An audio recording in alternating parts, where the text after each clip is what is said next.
everyone, welcome back to my channel. I am CS Archana Agarwal. I hope that you guys are doing good and आप अपनी health का ध्यान रख रहे हो। तो आज हम करेंगे chapter number 2 of setting up of business entities and closure का रिवीजन। चैप्टर नंबर 1 हमने कल कर लिया था, उसके नोट्स आपको मेरे टेलीग्राम चैनल पे मिल जाएंगे। चैप्टर नंबर 2 के भी नोट्स आपको मेरे टेलीग्राम चैनल पे मिल जाएंगे। तो जाइए टेलीग्राम चैनल को सब्सक्राइब कीजिए एंड वहां से नोट्स डाउनलोड कर लीजिए। It is available for free of cost. तो यस गाइस, आज हम करने वाले हैं chapter number 2 which is types of companies. Types of companies में आप बहुत तरह की टाइप्स ऑफ कंपनीज पढ़ेंगे, जैसे कि private company, public company, foreign company, producer company, branch office, subsidiary company, holding company etcetera.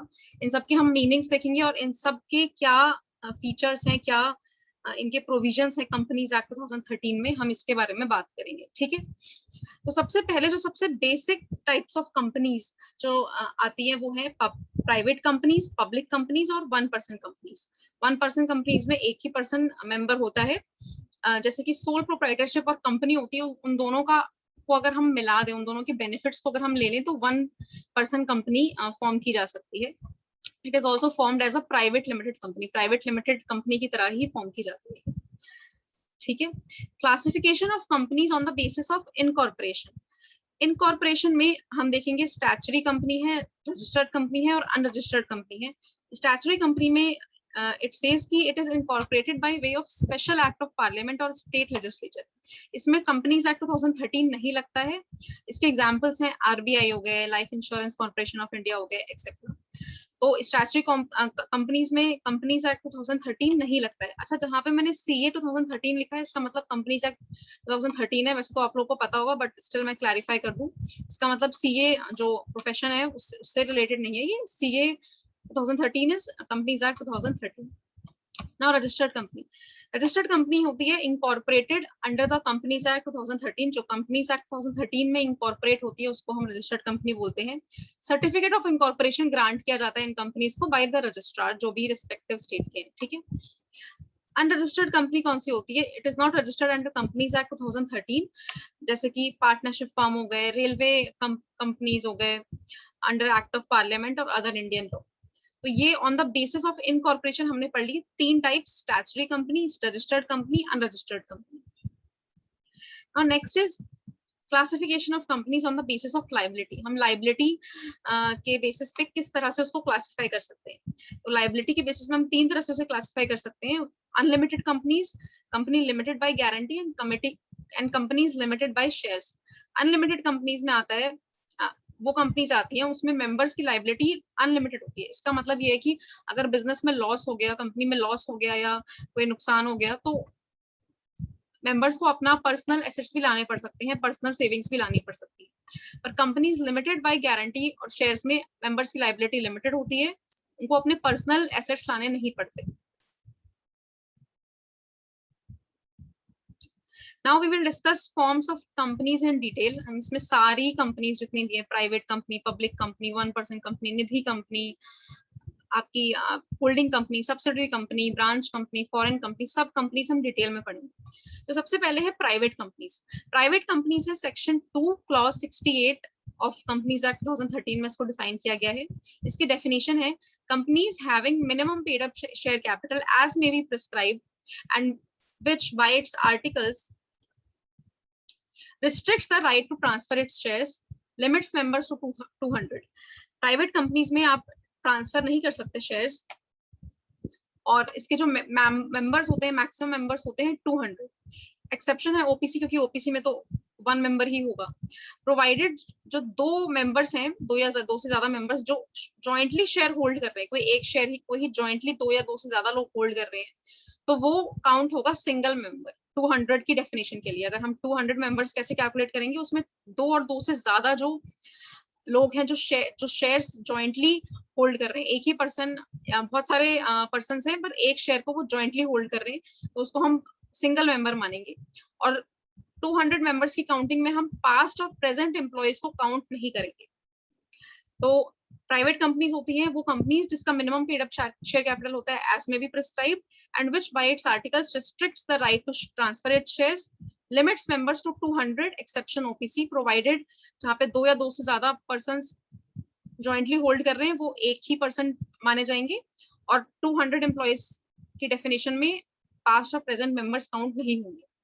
और प्राइवेट कंपनीज में आप इनवाइट भी नहीं कर सकते पब्लिक से सब्सक्रिप्शन के लिए, क्योंकि ऑब्वियसली बात है प्राइवेट है, आप अपने ही लोगों में बना रखे फॉर्म कर रहे हो कंपनी, तो आप पब्लिक से सब्सक्रिप्शन के लिए नहीं उन्हें इनवाइट कर सकते कि हमारे शेयर सब्सक्राइब करो, हमारे डिबेंचर्स करो, सिक्योरिटीज करो, इसके लिए आप उन्हें इनवाइट नहीं कर सकते। कैरेक्टरिस्टिक्स क्या है प्राइवेट लिमिटेड कंपनी की? तो प्राइवेट लिमिटेड कंपनी फॉर्म की जा सकती है मिनिमम 2 मेंबर्स के साथ, मिनिमम 2 मेंबर्स होने चाहिए, वो फॉर्म हो जाएगी। मैक्सिमम होने चाहिए 200, 2 से 200 के बीच में हो सकते हैं। लाइबिलिटी लिमिटेड होती है, कोई भी लॉस हो, कुछ भी लाइबिलिटी हो, कुछ भी नुकसान हो, तो मेंबर्स को अपना पर्सनल सेविंग्स या पर्सनल एसेट्स लाने की जरूरत नहीं होती, लिमिटेड लाइबिलिटी है। परपिचुअल सक्सेशन है। परपिचुअल सक्सेशन का मतलब किसी मेंबर की डेथ हो जाती है या किसी की डेथ हो जाती है तो कंपनी चलती रहेगी, वो रुकेगी नहीं, क्योंकि वो सेपरेट लीगल एंटिटी है, उसकी अलग से अपनी पहचान है। Next is index of members. Index of members में हम तभी इंडेक्स ऑफ मेंबर्स बनाएंगे अगर 50 या उससे ज्यादा मेंबर्स हैं, तो वो मैंडेटरी हो जाता है। उससे कम मेंबर्स हैं तो बना सकते हो, पर मैंडेटरी नहीं है। इंडेक्स ऑफ मेंबर्स में मेंबर्स के पूरे नेम और उनकी डिटेल्स वगैरह रहेंगी। Now next is number of directors. Minimum directors private limited company में 2 होने चाहिए, मैक्सिमम 15 हो सकते हैं, 15 से ज्यादा भी हो सकते हैं अगर स्पेशल रेजोल्यूशन पास करते हैं।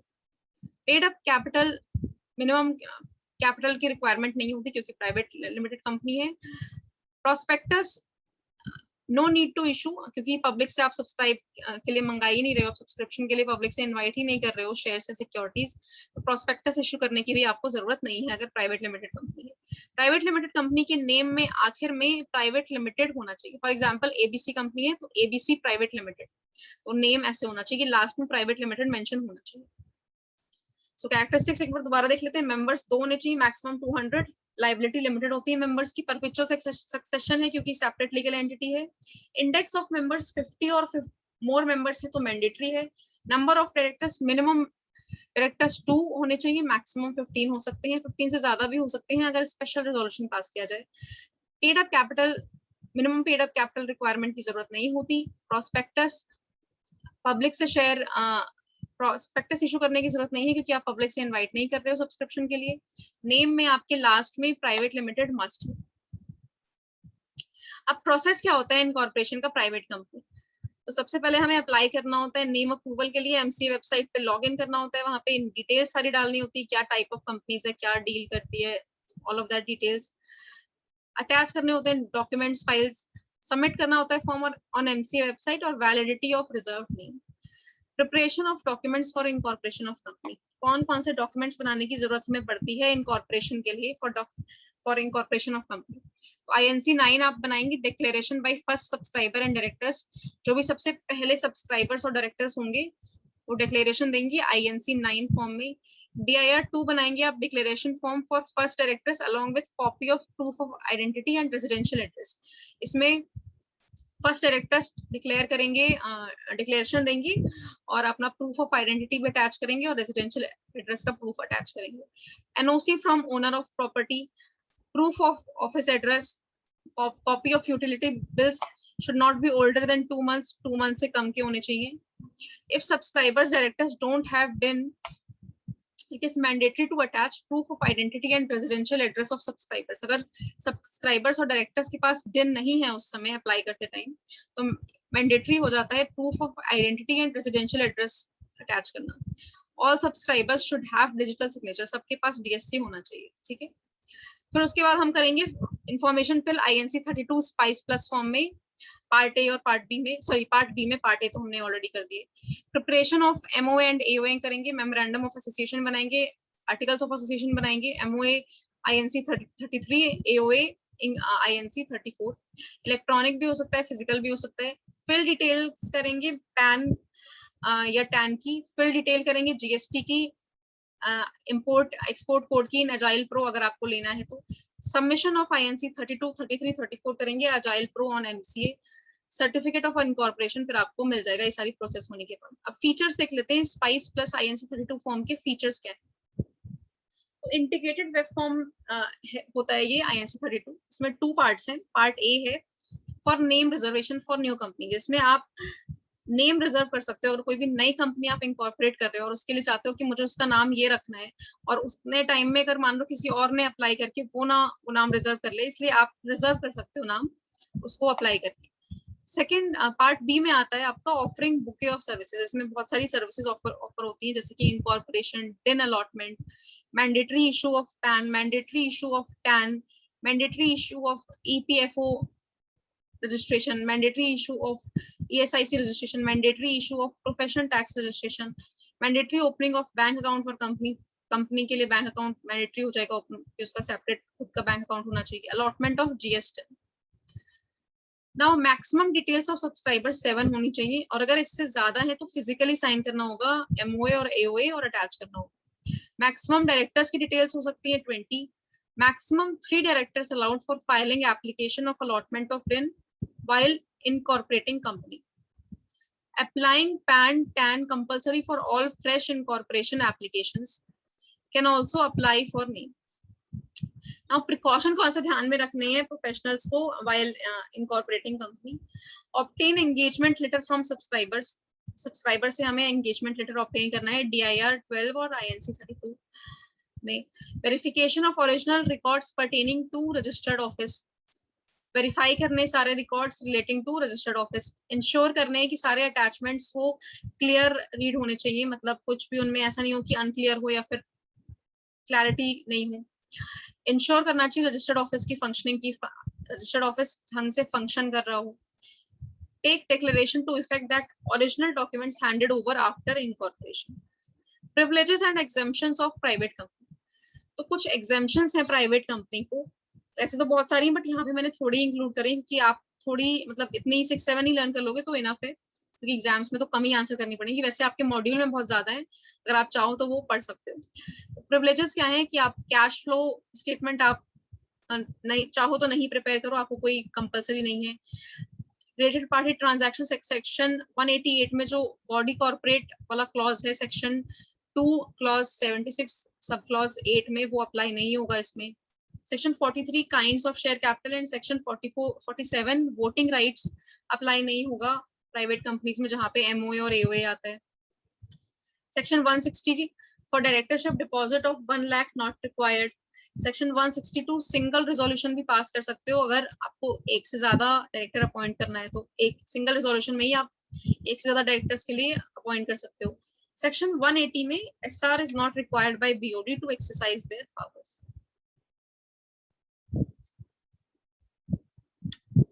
प्राइवेट कंपनी हमारा हो गया। Next is public company. Public company defined है section 2 clause 71 of companies act 2013 में। पब्लिक कंपनी की डेफिनेशन बोलती है कि public company is a company which is not a private company. Subsidiary company of public company deemed to be public company even if it is a private company. इसका मतलब ये है कि कोई पब्लिक कंपनी है, उसकी सब्सिडरी कंपनी है। Subsidiary company का मीनिंग हम आगे देखेंगे, पर अभी के लिए समझते हैं कि कोई पब्लिक कंपनी है, उसकी सब्सिडरी कंपनी प्राइवेट कंपनी है, तो वो प्राइवेट है बट वो उसकी डीम्ड पब्लिक कंपनी मानी जाएगी, वो कंपनी भी जो प्राइवेट कंपनी है। ठीक है। मिनिमम मेंबर्स पब्लिक कंपनी में 7 होने चाहिए, मैक्सिमम कोई लिमिट नहीं है, क्योंकि पब्लिक कंपनी है तो कितने भी मेंबर्स हो सकते हैं। Securities of public company are freely transferable. ठीक है। पब्लिक कंपनी क्या कौन सी कंपनी होती है? Company which is not a private company. Private company which is a subsidiary of public company will be deemed to be a public company, will be called as deemed public company. Minimum members public company में 7 होने चाहिए, maximum कितने भी हो सकते हैं। Securities of public company are freely transferable. चलो, characteristics of public company. तो बोर्ड ऑफ डायरेक्टर्स में मिनिमम 3 मेंबर्स होने, मिनिमम 3 डायरेक्टर्स होने चाहिए पब्लिक कंपनी के, और मैक्सिमम 15 हो सकते हैं। 15 से ज्यादा भी वो अपॉइंट कर सकता है स्पेशल रेजोल्यूशन पास करके। लाइबिलिटी लिमिटेड होती है, मेंबर्स आएंगे जाएंगे या फिर कुछ भी लॉस होता है तो मेंबर्स को अपने पर्सनल एसेट्स लाने की जरूरत नहीं है, लिमिटेड लाइबिलिटी है। नंबर ऑफ मेंबर्स मिनिमम 7 होते हैं, मैक्सिमम कोई लिमिट नहीं है, ट्रांसफर कर सकते हो शेयर्स को। Life span not affected by death of any of its share holders, क्योंकि वो आपके लीगल हायर को ट्रांसफर हो जाएगा, तो कंपनी जो है वो इसीलिए चलती रहती है। इट इज परपेचुअल सक्सेशन इसलिए बोला जाता है, क्योंकि आप आज के कोई शेयर होल्डर है, उसकी डेथ भी हो जाती है तो जो उसके शेयर्स हैं वो उसके लीगल हायर या लीगल रिप्रेजेंटेटिव को ट्रांसफर हो जाएंगे। फाइनेंशियल प्राइवेसी कंपनी में कम होती है, क्योंकि इसकी जो डेटा होता है, इसके जो फाइनेंशियल स्टेटमेंट्स या एनुअल रिटर्न्स होती हैं वो एमसी की वेबसाइट पे अवेलेबल होती हैं, और कोई भी नॉमिनल फी देके किसी भी कंपनी के डेटा को निकाल सकता है। जैसे लिस्टेड कंपनी है उसका तो फ्रीली अवेलेबल होता है ऑन द नेट, आपको कहीं पे भी मिल जाएगा, बट जो प्राइवेट कंपनीज होती हैं, जो पब्लिक कंपनीज होती हैं, उनका डेटा अवेलेबल नहीं होता है फॉर फ्री ऑफ कॉस्ट। उसके लिए आपको एक नॉमिनल फी पे करनी पड़ती है विच इज 100 रुपीज, और ये आप एमसी की वेबसाइट पे जाके आप किसी भी कंपनी के फाइनेंशियल स्टेटमेंट्स या फिर एनुअल रिटर्न्स वगैरह देख सकते हो। कैपिटल जो एज में भी प्रिस्क्राइब उतना होना चाहिए पब्लिक कंपनी में, and can invite general public for subscribing shares of company. ठीक है, तो कैरेक्टरिस्टिक्स एक बार दोबारा देख लेते हैं। Board of directors minimum 3 members होने चाहिए, मैक्सिमम 15 से ज्यादा भी हो सकते हैं अगर स्पेशल रिजोल्यूशन पास किया है तो। लिमिटेड लाइबिलिटी होती है, नंबर ऑफ मेंबर्स 7 होते हैं, मिनिमम मैक्सिमम कितने भी हो सकते हैं, ट्रांसफर कर सकते हैं shares public company. Life span not affected by death of any of its share holders. Financial privacy नहीं होती कंपनीज के पास क्योंकि उनका डेटा अवेलेबल होता है on public domain. It can invite general public for subscribing its shares securities क्योंकि public company। Statutory compliances क्या है? Minimum 7 members to start public company। Maximum पे कोई limit नहीं है। 3 directors होने चाहिए minimum। At least 5 members present होने चाहिए for quorum general meeting में। Shareholders of public company can freely transfer shares। ये वही सारे points हैं, but क्योंकि आपके मॉड्यूल में लिखा था तो मैंने इसको लिख दिया है, but points ये वही है। Can invite general public for subscribing shares of company। Shares of public company can be listed on recognized stock exchange and traded publicly। Now steps of for incorporation of public companies। आप कैसे public company incorporate करोगे, तो इसका भी same ही है कि वही procedure है जैसे आपने प्राइवेट कंपनी incorporate करी है वैसे ही आप पब्लिक कंपनी incorporate करोगे। Now next is OPC, one person company, section 2 clause 62 of the Companies Act 2013। इसमें कुछ amendments भी हैं जो आपके एग्जाम के लिए रेलेवेंट है, तो वो भी देखेंगे। तो 1% company is a company which has only 1 person as a member. It is a kind of a private company only. इसमें एक ही मेंबर होते, एक ही पर्सन होता है एज मेंबर, और ये एक तरह की प्राइवेट कंपनी ही होती है। सिर्फ एक नेचुरल पर्सन जो कि इंडियन सिटीजन है एंड रेजिडेंट इन इंडिया है, वो ही ओपीसी स्टार्ट कर सकता है या ओपीसी ओपन कर सकता है। बट इसमें एक अमेंडमेंट है, पहले था रेजिडेंट इन इंडिया, अब अमेंडमेंट में आ गया है कि वेदर रेजिडेंट इन इंडिया और अदरवाइज, मतलब अगर एनआरआई भी है तो भी वो इनकॉर्पोरेट कर सकता है ओपीसी। ठीक है, अगर एनआरआई भी है तो भी वो इनकॉर्पोरेट कर सकता है OPC, whether resident in India और अदरवाइज। पहले डेफिनेशन इसकी होती थी only natural person who is Indian citizen and resident in India can start 1% company, but now definition इसकी ये हो जाएगी only natural person who is Indian citizen and resident in India और अदरवाइज। इसका मतलब NRI can also incorporate OPC, eligible to incorporate OPC and nominee for sole member of OPC. तो एक जो मेंबर है कोई पर्सन ओपीसी में, वो एक अपनी ओपीसी में तो मेंबर रह ही सकता है, उसके साथ साथ वो एक दूसरी ओपीसी में नॉमिनी भी रह सकता है at the same time. Nominee का मतलब कि अगर उस दूसरी वाली ओपीसी के मेंबर की डेथ हो जाती है तो फिर वो नॉमिनी मेंबर बन जाएगा। नाउ रेजिडेंट इन इंडिया का मतलब पहले होता था, पहले अमेंडमेंट से पहले होता था person who stayed in India for a period of not less then 182 days during the immediately preceding one calendar year. एक कैलेंडर ईयर में पिछले साल वो 180 डेज रहा हो मिनिमम। बट अब डेफिनेशन में आ गया है कि 120 डेज भी अगर हो रहा है तो वो रेजिडेंट इन इंडिया की डेफिनेशन में आएगा।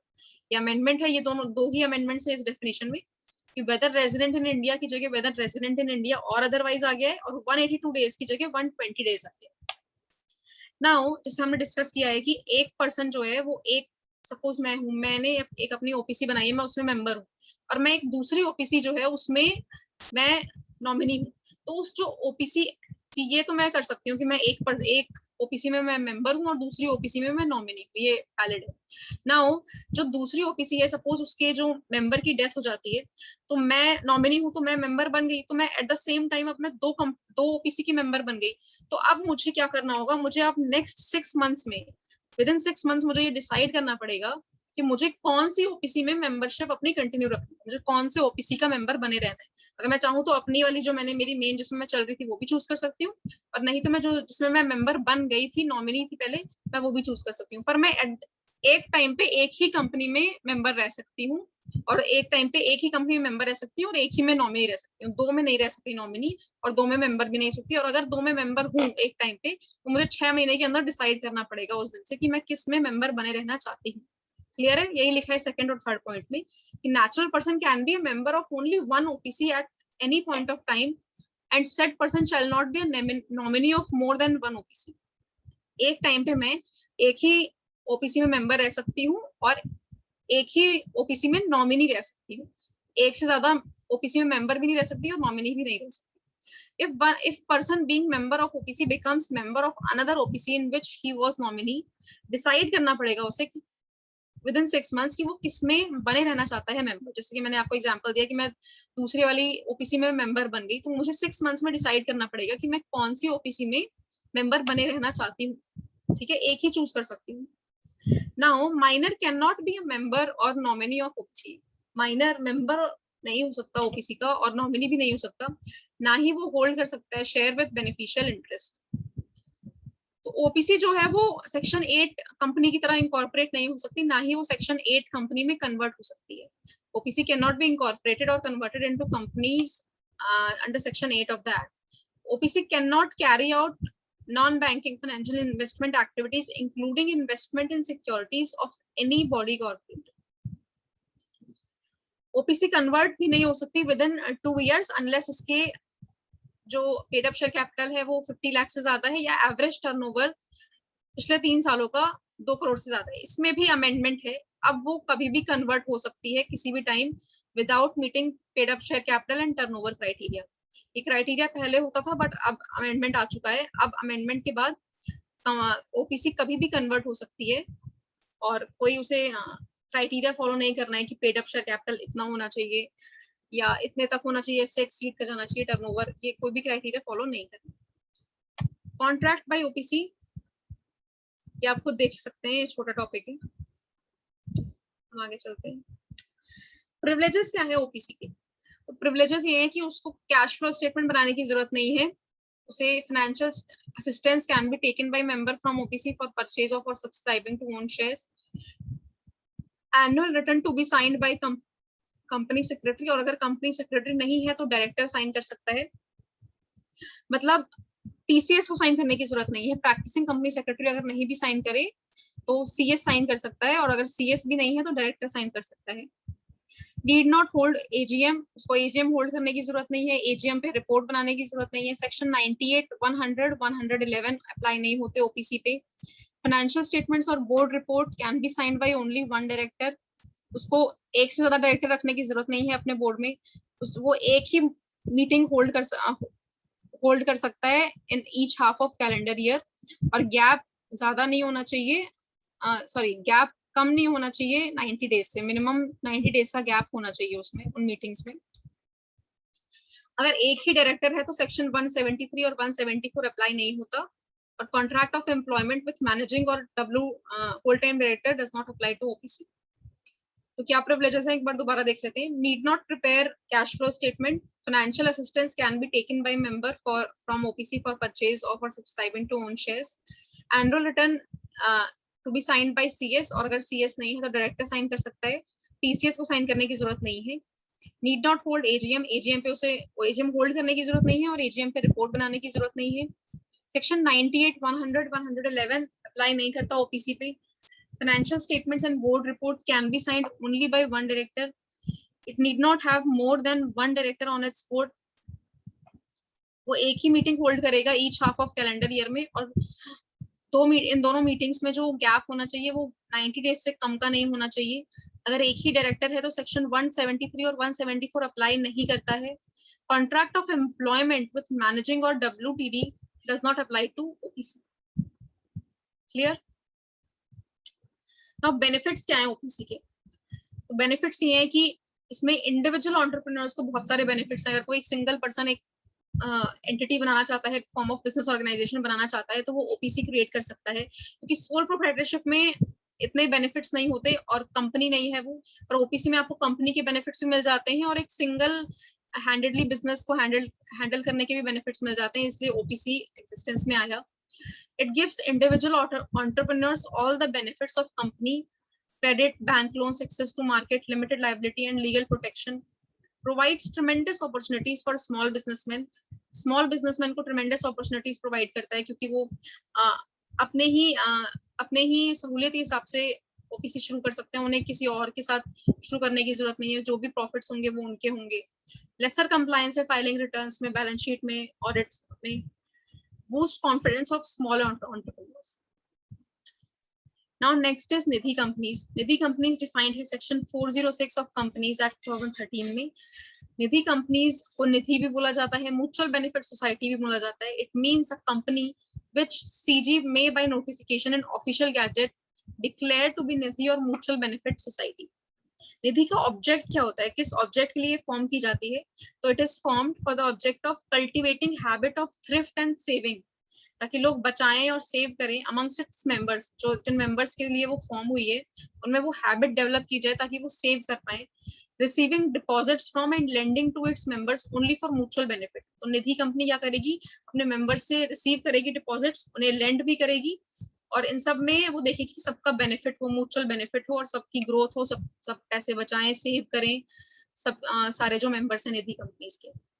निधि rules 2014 applicable to every company declared Nidhi mutual benefit society under section 620A1 of Companies Act 1956. Every company functioning on lines of Nidhi company or mutual benefit society but has either not applied for or applied but awaiting notification to be Nidhi mutual benefit society under section 620A1 of Companies Act 1956. Every company incorporated as Nidhi pursuant to provisions of section 406 of Companies Act 2013. Every company declared as Nidhi or a mutual benefit society under section 406 subsection 1 of Companies Act 2013. तो इन सब पे निधि rules apply होते हैं ये सारी companies को. Declaration of Nidhis rule 3A of Nidhi rules. तो ये नया आया है, इसमें क्या है कि CG on receipt of application from NDH4, CG NDH4 receive करने के बाद डिक्लेयर कर सकता है निधि कंपनी को, अगर उसे लगता है कि ये सेटिस्फाई कर रही है रिक्वायरमेंट्स, और डिक्लेयर कर देगा, उसे ऑफिशियल गैजेट में उसे नोटिफाई कर देगा. Provided that Nidhi incorporated under act on और after commencement of Nidhi rules shall file form NDH4 within 60 days from date of expiry of 1 year from date of its incorporation or period up to which extension of time granted by regional director. अगर Nidhi amendment rules के बाद निधि incorporate हुई है या उस दिन हुई है या उसके बाद हुई है तो उसे फाइल करना पड़ेगा NDH4 with in 60 days. 60 days के अंदर from date of expiry of 1 year from date of its incorporation. जब से वो बनी है तब से 1 साल के 2 महीने बाद, within 60 days from date of expiry of 1 year from date of its incorporation. कहने को कह सकते हैं 1 ईयर प्लस 60 डेज मतलब 12 months plus 60 days यानी कि 14 months. और period up to which extension of time granted by RD. अगर RD ने कोई एक्सटेंशन ऑफ टाइम भी ग्रांट किया है तो तब तक भी वो फाइल कर सकती है NDH4. अगर कंप्लाई नहीं किया उसने ये रूल, मतलब नहीं फाइल किया उसने NDH4, तो उसे अलाउ नहीं किया जाएगा फाइल करने को SH7 which is notice to registrar of any alteration of share capital और form PS3 return of allotment. Company declared Nidhi under previous company law. जो प्रीवियस कंपनी लॉ मतलब अगर 1956 और 2013 से पहले अगर कोई निधि कंपनी है तो वो फाइल कर सकती है NDH4 with fees, but no fees if filed within 9 months of commencement of Nidhi amendment rules 2013. अगर निधि अमेंडमेंट रूल्स के कमेंसमेंट के 9 months के विद इन अगर वो NDH4 फाइल करती है तो उसे फीस नहीं लगेगी, और अगर उसने कंप्लाई नहीं किया इसके साथ तो उसे फाइल नहीं करने दिया जाएगा SH7 और PS3. Incorporation of Nidhi. तो निधि जो है वो Nidhi company shall be a public company and minimum paid up share capital उसमें 5 lakhs होना चाहिए. निधि जो फॉर्म होती है वो as a public company form होती है, उसमें minimum paid up share capital 5 lakhs का होना चाहिए. Nidhi company preference shares issue नहीं कर सकती, और अगर ऑलरेडी इशू कर दिए हैं तो उन्हें रिडीम करने पड़ेंगे जिस हिसाब से लिखा है as may be prescribed in that, उस हिसाब से आप रिडीम करने पड़ेंगे आपको. No object in MOA other than object of cultivating habit of thrift and savings from its members. कोई भी ऑब्जेक्ट निधि कंपनी का इसके अलावा नहीं होना चाहिए कि थ्रिफ्ट एंड सेविंग्स के अलावा या फिर रिसीविंग एंड लेंडिंग डिपॉजिट्स के अलावा कोई भी ऑब्जेक्ट निधि कंपनी से नहीं होना चाहिए। और निधि कंपनी के लास्ट में निधि लिमिटेड मेंशन जरूर होना चाहिए। जैसे प्राइवेट लिमिटेड कंपनीज में हमने देखा था लास्ट में प्राइवेट लिमिटेड था, वैसे निधि में निधि लिमिटेड होना चाहिए लास्ट के जो उसके वर्ड्स हैं। तो इनकॉर्पोरेशन ऑफ निधि में क्या बोल रहे हैं, एक बार दोबारा देख लेते हैं कि Nidhi company shall be a public company and minimum paid up share capital उसमें 5 लाख होना चाहिए। Nidhi company shall not issue preference shares if preference shares issued before companies act 2013 उनको रिडीम किया जाएगा। उसका जो ऑब्जेक्ट है वो cultivating habit of thrift and savings होना चाहिए फ्रॉम इट्स मेंबर्स, या फिर रिसीव करना डिपॉजिट्स या फिर लेंड करना मेंबर्स को ओनली फॉर म्यूचुअल बेनिफिट।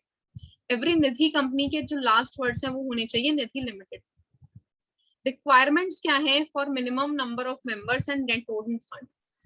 तो जो हर जो निधि कंपनी है उसे within 1 year from date of its incorporation ensure करना पड़ेगा कि उसके पास 200 मेंबर से कम नहीं हो, ज्यादा हो, not less than 2 members. Net owned fund उसका 10 लाख या उससे ज्यादा हो। Unencumbered term deposits of not less than 10% of outstanding deposits as specified in Rule 14, or ratio of net owned funds to deposits of not more than 1:20. तो requirements minimum number of members और net owned funds के ये है कि Nidhi company को ensure करना पड़ेगा with in 1 year of its incorporation उसको पास 200 मेंबर्स से ज्यादा होने चाहिए।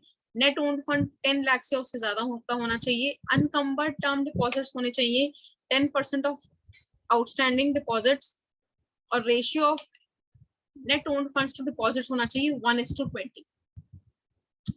नाउ नेट ओन्ड फंड्स का मतलब होता है यहाँ पे aggregate of paid up share capital and free reserves reduced by accumulated losses and intangible assets. Amount representing proceeds of preference shares not included for calculating net owned fund. क्योंकि हमने देखा था कि Nidhi company preference shares issue नहीं कर सकती, तो इसलिए इसमें जो अमाउंट है वो इंक्लूड नहीं किया जाएगा। जो प्रेफरेंस शेयर्स के जो भी प्रोसीड्स हैं वो नहीं इंक्लूड होंगे नेट ओन्ड फंड्स में।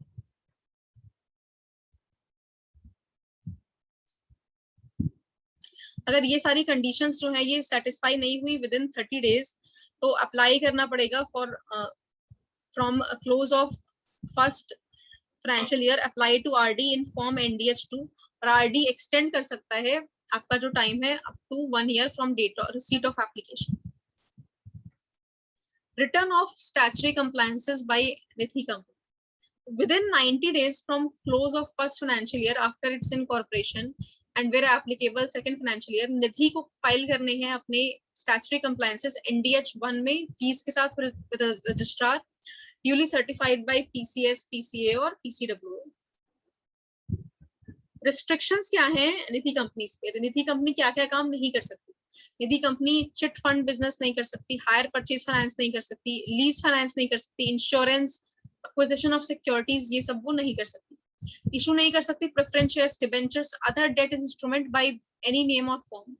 कोई भी प्रेफरेंस शेयर्स है, डिबेंचर्स है, डेट इंस्ट्रूमेंट है, ये सब वो इशू नहीं कर सकती। करंट अकाउंट ओपन नहीं कर सकती मेंबर्स के साथ करंट अकाउंट ओपन नहीं कर सकती। अक्वायर नहीं कर सकती एक्वायर नहीं कर सकती दूसरी कंपनी को बाय परचेज ऑफ सिक्योरिटीज, या फिर दूसरी कंपनी का बोर्ड ऑफ कंपोजिशन को कंट्रोल नहीं कर सकती। किसी भी तरह के अरेंजमेंट में एंटर नहीं हो सकती for change of its management unless passed SRN GM। अगर स्पेशल रिजोल्यूशन पास किया है तो ये सब कर सकती है। जनरल मीटिंग में स्पेशल रिजोल्यूशन पास होना चाहिए और प्रीवियस अप्रूवल लिया होना चाहिए रीजनल डायरेक्टर का। तो वो एक्वायर भी कर सकती है दूसरी कंपनी की सिक्योरिटीज, कंट्रोल भी कर सकती है composition of board of directors of other company. Nidhi company Nidhi company can not carry on business other than the business of borrowing और lending in its own name. Borrowing और लेंडिंग के अलावा वो कुछ और बिजनेस नहीं कर सकती। निधि which adhere to all the provisions of these rules may provide locker facilities on rent to members subject to rental income from such facilities not exceeding 20% of gross income of Nidhi at any time। अगर निधि company ये सारे rules को follow कर रही है, सारे rules का वो अच्छे से फॉलो कर रही है, तो वो लॉकर फैसिलिटीज रेंट पे दे सकती है अपने मेंबर्स को, लेकिन उनसे जो रेंटल इनकम होगा वो 20% से ज्यादा नहीं होना चाहिए। उससे जो रेंटल इनकम होगा वो 20% से ज्यादा नहीं होना चाहिए ग्रॉस इनकम की। जो ग्रॉस इनकम है निधि उसका जो 20% है, सपोज ग्रॉस इनकम है 10 लाख, उसका 20% निकल के आता है 2 लाख, तो लॉकर जो इनकम है रेंटल इनकम उसकी 2 लाख से ज्यादा नहीं होनी चाहिए, 2 लाख से कम होनी चाहिए at any time during financial year. Nidhi company can not accept deposits from और lend to any person other than its members. अपने मेंबर्स के अलावा वो किसी के से ले नहीं सकती डिपॉजिट्स, किसी और को लेंड नहीं कर सकती. प्लेज नहीं कर सकती any assets lodged by members as security. जो कोई एसेट किसी मेंबर ने एज सिक्योरिटी की तरह उसे रखा है निधि कंपनी के पास, उसको वो प्लेज नहीं कर सकती. डिपॉजिट्स नहीं ले सकती फ्रॉम और lend money to body corporate. Body corporate से डिपॉजिट्स नहीं ले सकती, उनको लेंड नहीं कर सकती. एंटर नहीं कर सकती partnership arrangement in its borrowing और लेंडिंग एक्टिविटीज. इशू और cause to be issued any advertisement in any form for soliciting deposit. Soliciting deposit के लिए कोई भी एडवर्टाइजमेंट इशू नहीं कर सकती.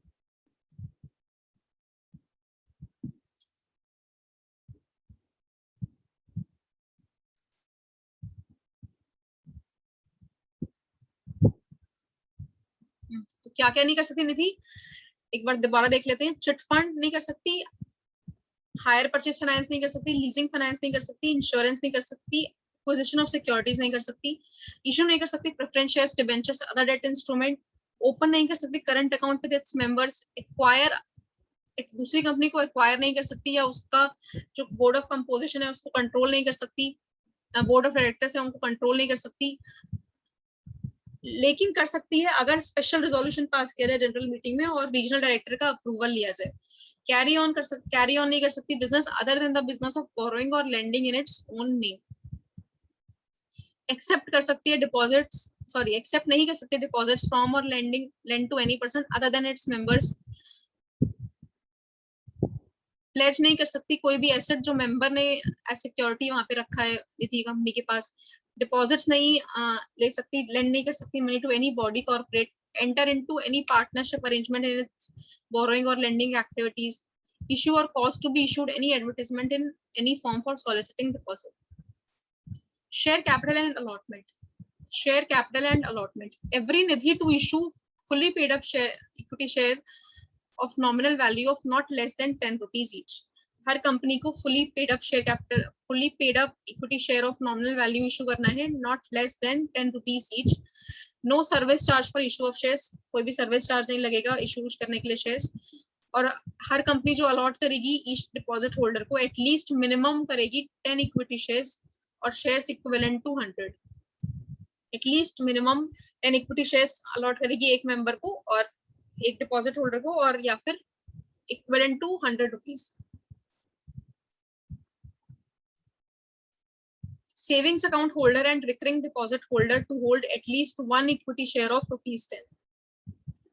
Membership of Nidhi, not admit body corporate or trust as member. Body corporate और trust को member include नहीं कर सकती.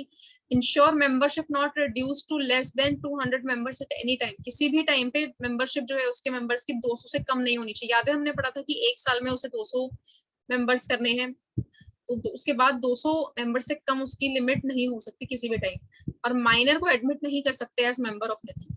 डिपॉजिट्स में भी accepted in name of minor. Minor के नेम पे डिपॉजिट्स लिए जा सकते हैं इफ मेड बाय नेचुरल और legal guardian who is member of Nidhi. अगर किसी नेचुरल और या फिर लीगल गार्जियन ने डिपॉजिट किया है तो वो मेंबर डिपॉजिट कर सकता है माइनर के नेम पे, प्रोवाइडेड कि जिसने डिपॉजिट किया है वो लीगल गार्जियन है और मेंबर है Nidhi. Branches of Nidhi. Nidhi company सभी ब्रांच ओपन कर सकती है अगर उसने प्रॉफिट्स अर्न करे हैं, net profits after tax continuously during preceding financial year, और open up to 3 branches within district. एक डिस्ट्रिक्ट में 3 ही ब्रांचेस तक वो ओपन कर सकती है. तभी ओपन कर सकती है जब नेट प्रॉफिट्स अर्न करे हैं प्रीसीडिंग फाइनेंशियल ईयर में, और 3 ही ब्रांचेस ओपन कर सकती है एक डिस्ट्रिक्ट में.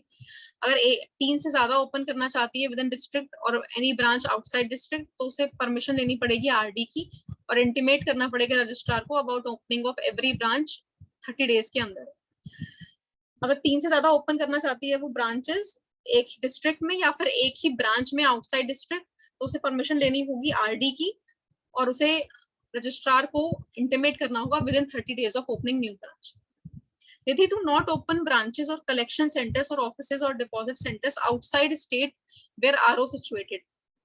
निधि अपनी कंपनी जो है वो वहां पे ब्रांचेस ओपन नहीं करेगी या कलेक्शन सेंटर या ऑफिसेज ओपन नहीं करेंगी उस स्टेट से बाहर जहाँ पे उसका आरओ सिचुएटेड है, उसी जगह पे करेगी जहाँ पे उसका आरओ है, रजिस्टर्ड ऑफिस सिचुएटेड है।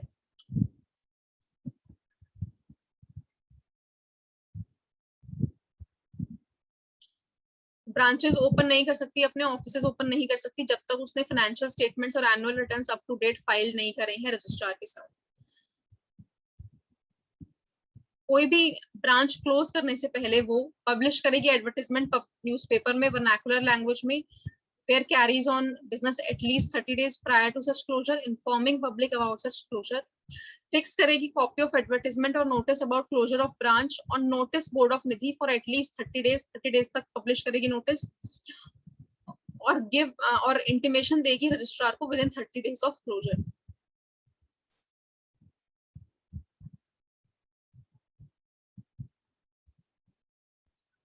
तो ब्रांचेस ऑफ निधि में क्या बोल रहा है कि ओपन कर सकती है ब्रांचेस, अगर पिछले साल आपके नेट प्रॉफिट्स हैं तो ओपन कर सकती है, अप टू 3 ब्रांचेस ओपन कर सकती है विद इन डिस्ट्रिक्ट। अगर 3 से ज्यादा ओपन करना चाहती है तो कर सकती है, प्रोवाइडेड कि वो आरडी का अप्रूवल ले और इंटीमेट करे रजिस्ट्रार को within 30 days of opening new branch. Nidhi to not open branches और कलेक्शन सेंटर्स और ऑफिसेज और deposit centres outside state where RO situated. Nidhi उस स्टेट के बाहर अपनी ब्रांचेस नहीं खोलेगा जहां पे उसका रजिस्टर्ड ऑफिस है।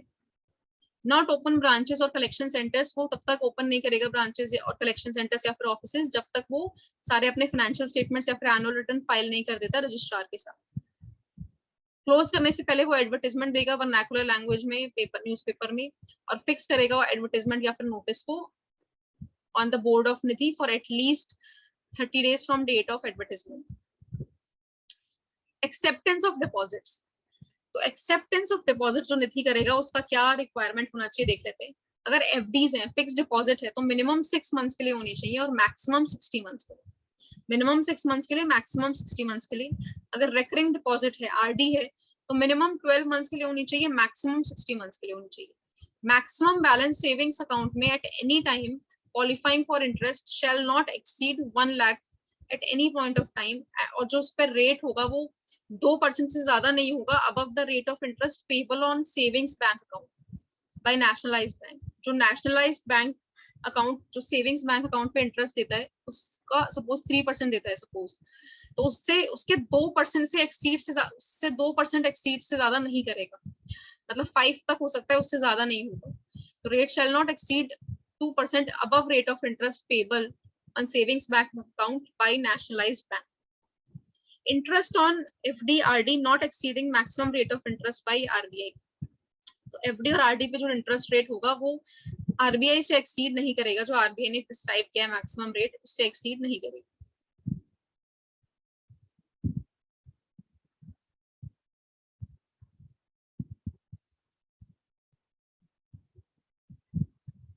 लोन्स बाय निधि, तो जो लोन्स देगी निधि वो उसकी क्या लिमिट्स रहेंगी। अगर टोटल डिपॉजिट्स निधि के 2 करोड़ से कम है, total amount of deposits 2 crore से कम है, तो 2 लाख तक देगी लोन। ये एक मेंबर के लिए, एक मेंबर को कितना देगी। मोर देन 2 करोड़ और लेस देन 20 करोड़ है तो 7.5 लाख देगी। More than 20 crore less than 50 crore है तो 12 लाख देगी, और मोर देन 50 करोड़ है तो 15 लाख देगी। अगर लेस देन 2 करोड़ से तो 2 लाख देगी, 2 करोड़ और 20 करोड़ से के बीच में है तो 7.5 लाख देगी, 20 करोड़ से 50 करोड़ के बीच 12 लाख देगी, और 50 करोड़ से ज्यादा है तो 15 लाख देगी। लेकिन यहाँ पे ये भी बोल रहा है कि अगर कोई प्रॉफिट नहीं है पिछले 3 सालों में, पिछले 3 प्रीसीडिंग फाइनेंशियल ईयर्स में अगर प्रॉफिट नहीं है तो वो फ्रेश लोन्स जो है वो 50% से ज्यादा नहीं करेगी मैक्सिमम, जो ये लिमिट्स प्रिस्क्राइब की गई है। अगर पिछले 3 सालों में प्रॉफिट नहीं हुआ है पिछले 3 प्रीसीडिंग फाइनेंशियल ईयर्स में, तो वो फ्रेश लोन जो देगी वो 50% से ज्यादा नहीं होना चाहिए इन स्पेसिफाइड लिमिट्स के, यानी कि 1 लाख हो सकता है, 3.75 लाख हो सकता है, 6 लाख हो सकता है, 7.5 लाख हो सकता है। निधि कंपनी जो लोन्स देगी मेंबर्स को वो किसके अगेंस्ट देगी, क्या सिक्योरिटी रखने पे देगी। जो गोल्ड पे दे सकती है, silver, jewellery, repayment of such loan shall not exceed 1 year. Immovable property पे दे सकती है, Total loans against immovable property shall not exceed 50% of overall loan outstanding on date of approval of board.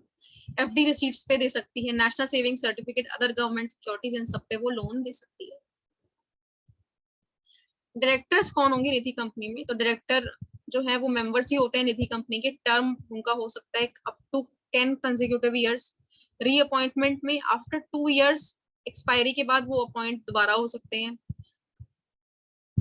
Director to comply with DIN requirements से comply करना पड़ेगा.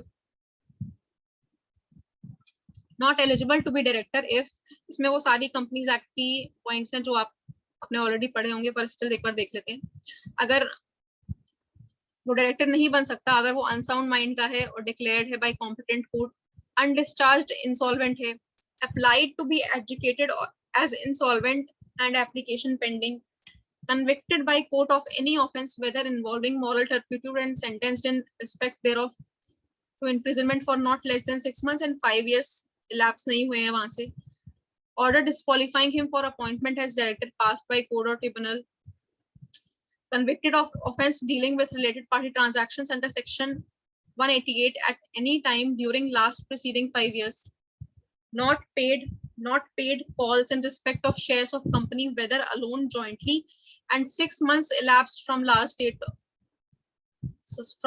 day fixed for payment of call allotted then under section 154. No person who is or has been director of Nidhi or any other company which has not filed financial statements or annual returns for continuous period of 3 financial years or has failed to repay deposits accepted by it or pay interest thereon. ये has failed होगा, sorry ये filed की जगह change कर लेते हैं, पर has failed to repay deposits accepted by it or pay interest thereon or to redeem debentures on due date or pay interest thereon or pay dividend declared and such failure to pay or redeem continues for 1 year or more, eligible to be reappointed as director of that company or appointed in another company for a period of 5 years from date of which company fails to do so. Dividend company जो देगी, तो dividend देगी निधि company, वो 25% से ज्यादा नहीं होना चाहिए या फिर एज हायर अमाउंट जो आरडी ने अप्रूव किया हो, और जितना डिविडेंड देगी उतना ही उसको इक्वल अमाउंट ट्रांसफर करना पड़ेगा जनरल रिजर्व में. कोई डिफॉल्ट नहीं होना चाहिए रीपेमेंट ऑफ एश्योर्ड डिपॉजिट्स और इंटरेस्ट में, और कंप्लाई किया होना चाहिए सारे रूल्स के साथ, तभी वो डिविडेंड दे सकती है. Appointment of auditor cannot reappoint individual as auditor for more than one term of 5 consecutive years. एक टर्म में 5 consecutive years के लिए ही अपॉइंट कर सकती है, उससे ज्यादा के लिए नहीं कर सकती. और अगर ऑडिट फर्म को अपॉइंट कर रही है तो 2 terms of 5 consecutive years के लिए कर सकती है. Eligible for subsequent appointment after expiry of 2 years from completion of his or her term. 2 साल अगर आपका पीरियड खत्म हो गया 5 इयर्स के बाद, उसके बाद अगर आप 2 साल का ब्रेक लेके दोबारा उसको अपॉइंट करना चाहते हो तो आप कर सकते हो. Auditor certificate, auditor of company to furnish certificate every year, file करेगा हाफ ईयरली एनुअल रिटर्न इंडियज 3 में, PCS by PCS, certified by PCS, PCA और PCWA within 30 days from half year end. इसी के साथ हमारा निधि कंपनी खत्म हो गया. निधि कंपनी बहुत बड़ा टॉपिक है आपके इस चैप्टर का, उसको अच्छे से कीजिएगा क्योंकि इतना बड़ा टॉपिक है तो उसमें से क्वेश्चंस आने के चांसेस बढ़ जाते हैं. ठीक है, अब हम करेंगे प्रोड्यूसर कंपनीज. प्रोड्यूसर कंपनी में बोल रहे हैं section 465 subsection 1 of companies act 2013. It is governed by companies act 1956.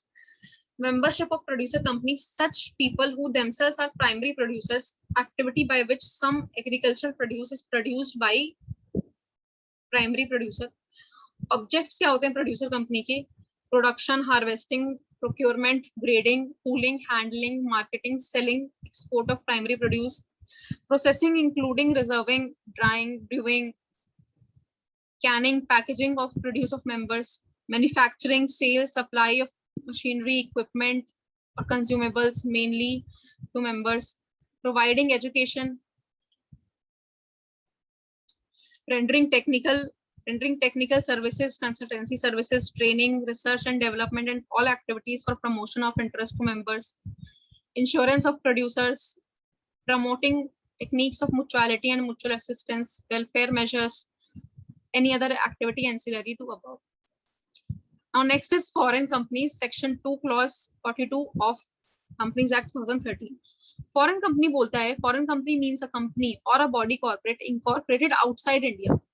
Company or body corporate incorporated outside India which has a place of business in India. उसका इंडिया में place of business होना चाहिए, या तो खुद से हो या फिर किसी एजेंट के थ्रू हो, फिजिकली भी हो सकता है, इलेक्ट्रॉनिकली भी हो सकता है, and conducts any business activity in India. Business activity conduct भी करना चाहिए उसको, एंड लिखा है इन दोनों पॉइंट्स में, तो इसलिए इन दोनों का ही होना जरूरी है कि उसका प्लेस ऑफ बिजनेस भी हो इंडिया में, वेदर बाय इटसेल्फ और थ्रू एजेंट फिजिकली और through electronic mode, and conducts any business activity in India in any other manner. जो फॉरेन कंपनी स्टैब्लिश करती है place of business in India, उसको with in 30 days के अंदर, जब से उसने स्टैब्लिश किया प्लेस ऑफ बिजनेस, फाइल करना होता है आरओसी के पास certified copy of charter, MOA, AOA, full address of registered or principal office of company, list of directors and secretary of company, name and address or names and addresses of one or more persons resident in India authorized to accept on behalf of company service of process, and any notices required to be served on company. Full address of office of company in India deemed to be principal place of business in India. Particulars of opening and closing of place of business in India on earlier occasions. Declaration that none of directors of company or authorized representatives ever convicted or debarred from formation of company and management in India or abroad. तो ये कुछ चीजें हैं जो foreign company जो अपना place of business establish करती है इंडिया में, उसे within 30 days of place of establishing file करना होता है आरओसी के पास ये सारे डॉक्यूमेंट्स. ठीक है, ब्रांच ऑफिस आप खुद देख सकते हो, छोटा सा है ये टॉपिक भी आप खुद देख सकते हो, master direction. Now comes section 8 companies. Section 8 companies होती हैं वो पर्सन या कोई पर्सन या association of persons proposed to be registered under the act as a limited company and proved to satisfaction of central government that company has its objects for promotion of commerce, art, science, sports, education, research, social welfare, religion, charity, protection of environment और other subject. उसका जो object होना चाहिए section 8 company का, वो होना चाहिए promotion of commerce, art, science, sports, education, research, social welfare, religion, charity, protection of environment और एनी अदर ऑब्जेक्ट. और जो वो सारे प्रॉफिट्स उससे कमाएगी वो उन्हीं ऑब्जेक्ट्स को ग्रो करने में, उन्हीं को प्रमोट करने में लगाएगी. और डिविडेंड नहीं दे सकती अपने मेंबर्स को.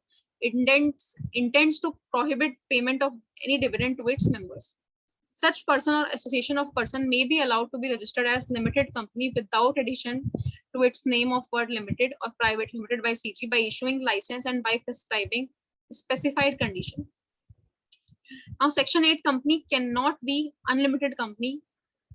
Section 8 company may be company limited by guarantee or by shares. Section 8 company unlimited company नहीं हो सकती, guarantee limited by guarantee और limited by shares हो सकती. Now comes government company section 2 clause 45 of Companies Act 2013. तो government company का मतलब होता है, कल भी लाइट चली गई थी, अभी इस समय भी लाइट चली गई. Now गवर्नमेंट कंपनी का मतलब होता है, government company means a company in which not less than 51% of paid up share capital is held by central government or state government or government or partly by central government or partly by one or more state government and includes company which is subsidiary company of such government company. मतलब एक company है उसमें या तो CG ने 51% से ज्यादा hold किया हुआ है पेड अप शेयर कैपिटल, या फिर पार्टली सीजी ने किया हुआ है, पार्टली स्टेट गवर्नमेंट ने किया हुआ है, या फिर एक से ज्यादा स्टेट गवर्नमेंट ने मिला के 51% से ज्यादा होल्ड किया है paid up share capital. So that company will be called government company. और इसमें सब्सिडरी भी आता है कि includes company which is subsidiary of company of such government company is also a government company. Now is this for this clause paid up share capital जो हम लेंगे total, वो लेंगे total voting power where shares with DVR issued differential voting rights. मतलब हम जो paid up share capital देखेंगे उसमें हम total voting power जो हम देखेंगे वो वाले shares होने चाहिए differential voting rights वाले. Now comes holding company section 2 clause 46 of Companies Act 2013. Holding company बोलता है holding company in relation to one or more other companies means a company of which such companies are subsidiary companies. Company includes any body corporate. तो ये clear होगा आपको तब जब आप subsidiary company की डेफिनेशन पढ़ेंगे, बिकॉज इसमें इन्होंने जस्ट जनरली डिफाइन कर दिया है। सब्सिडरी कंपनी का मतलब होता है, डिफाइन किया गया है सेक्शन 2 क्लॉज 87 में, subsidiary in relation to any other company, मतलब holding company means a company in which holding company, वो कंपनी जिसमें होल्डिंग कंपनी कंट्रोल कर रही है composition of board of directors, कोई कंपनी जिसमें होल्डिंग कंपनी कंट्रोल कर रही है composition of board of directors और एक्सरसाइजेस और controls more than 1/2 of total voting power, मतलब 50% से ज्यादा, आइदर एट इट्स ओन, या तो खुद से या फिर टुगेदर विथ वन और more of its subsidiary companies. Suppose A limited है, वो कंट्रोल कर रही है कंपोजिशन बोर्ड ऑफ डायरेक्टर्स का बी लिमिटेड का, तो जो ए लिमिटेड है वो होल्डिंग कहलाएगी और बी लिमिटेड जो है वो ए लिमिटेड की सब्सिडरी कहलाएगी। और यही अगर हम बोलें कि ए लिमिटेड जो है वो 51% टोटल वोटिंग पावर रखती है बी लिमिटेड कंपनी में, तो ए लिमिटेड कंपनी जो है वो होल्डिंग कंपनी कहलाएगी बी लिमिटेड कंपनी की। नाउ इसमें बोल रहे हैं मैक्सिमम लेयर्स कितने हो सकते हैं सब्सिडरीज के, 2 ही मैक्सिमम लेयर्स हो सकते हैं, मतलब होल्डिंग सब्सिडरी फिर सब्सिडरी की सब्सिडरी, इसमें मैक्सिमम 2 ही लेयर्स हो सकते हैं, क्योंकि ऐसे तो लेयर्स पर चलती रहेंगी, इसलिए 2 लेयर्स ही प्रिस्क्राइब्ड है। सब्सिडरी कंपनी और होल्डिंग कंपनी दोनों में ही कंपनी का मतलब होता है बॉडी कॉर्पोरेट, कंपनी में इंक्लूड किया जाता है बॉडी कॉर्पोरेट। इसका मतलब है कि कोई फॉरेन कंपनी जो है वो भी होल्डिंग कंपनी हो सकती है किसी इंडियन कंपनी की, और कोई इंडियन कंपनी जो है वो भी किसी फॉरेन कंपनी की होल्डिंग कंपनी हो सकती है।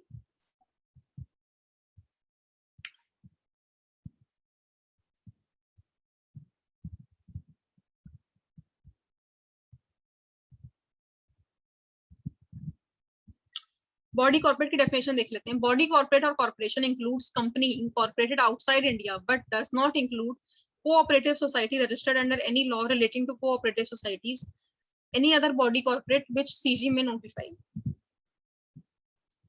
Associate company is defined in section 2 clause 6 of Companies Act. Associate company का मतलब होता है in relation to other company means a company in which that other company has significant influence but which is not subsidiary company of company having such influence and includes joint venture. Significant influence का मतलब यहाँ पे बताया गया है control of at least 20% of total voting power और control of और participation in business decisions under agreement, मतलब एक कंपनी है उसका दूसरी कंपनी पे सिग्निफिकेंट इन्फ्लुएंस है, उसका मतलब कंट्रोल है एटलीस्ट 20% वोटिंग पावर का, 20% या उससे ज्यादा, तो वो एसोसिएट कंपनी कहलाएगी। लेकिन ये ध्यान रखना अगर 50% से एक्सीड कर जाता है तो वो सब्सिडरी हो जाती है। तो एसोसिएट कंपनी के लिए 20% से 50% तक ही होना चाहिए, तभी वो एसोसिएट कहलाएगी। ठीक है,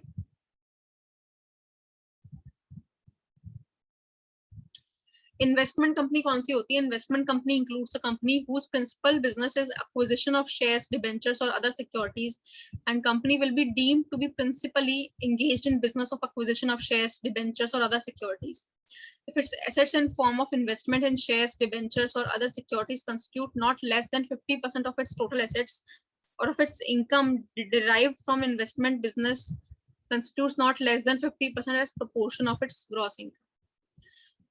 डोरमेंट कंपनी कौन सी होती है? Section 455 of companies act 2013.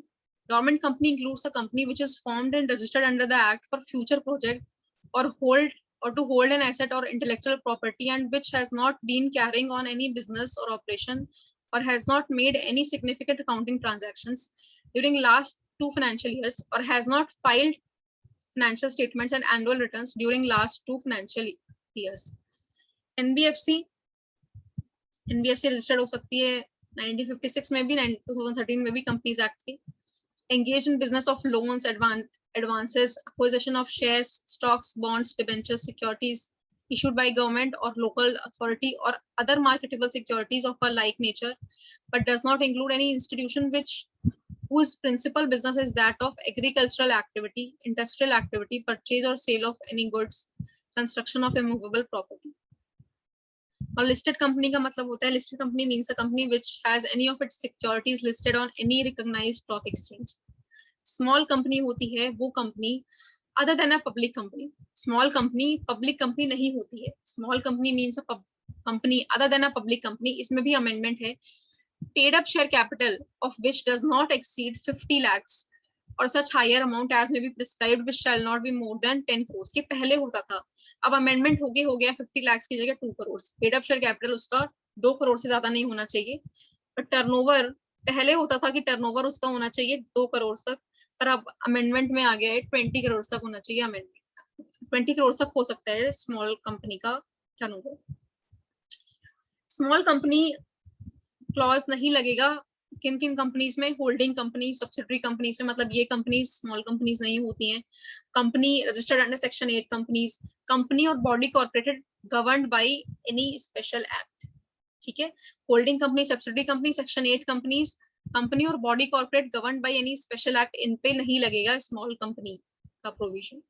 मतलब ये कंपनी स्मॉल कंपनीज नहीं है बेसिकली। इनमें अमेंडमेंट ये है कि 50 लाख की जगह 2 करोड़ हो गया है, और जो टर्नओवर में 2 करोड़ की जगह 20 करोड़ हो गया। तो इसी के साथ गाइस हमारा चैप्टर नंबर 2 रिवाइज हो चुका है। हमने देख लिया है क्या किस किस तरह की कंपनीज होती हैं। इसके नोट्स आपको मेरे टेलीग्राम चैनल पे मिल जाएंगे। चैनल को सब्सक्राइब कर लेना और वीडियो को लाइक कर देना, शेयर कर लेना अपने फ्रेंड्स के साथ, और टेलीग्राम पे जाके उस चैनल टेलीग्राम पे को भी क्या बोल रही हूँ मैं, टेलीग्राम को भी ज्वाइन कर लेना और टेलीग्राम से नोट्स डाउनलोड कर लेना। It is available free of cost. Share करना अपने फ्रेंड्स के साथ, और नीचे कोई भी आपको क्वेरी हो, कुछ भी आपको प्रिपरेशन में प्रॉब्लम आ रही हो, आप मुझे कभी भी मैसेज कर सकते हो यूट्यूब पे, या फिर आप मुझे इंस्टाग्राम पे भी मैसेज कर सकते हो, या टेलीग्राम पे भी आप मुझे मैसेज कर सकते हो। Thank you guys, bye bye, take care. And हम चैप्टर 3 करेंगे कल, ठीक है। ये आपको चैप्टर्स डेली मिलेंगे, चैप्टर वाइज रिविजन करेंगे। एसबीसी कवर करने के बाद एक दूसरा सब्जेक्ट भी लेंगे, वो आप मुझे बताओगे कंपनी लॉ लें या ईबीसीएल लें। And yes guys, thank you, bye bye, take care.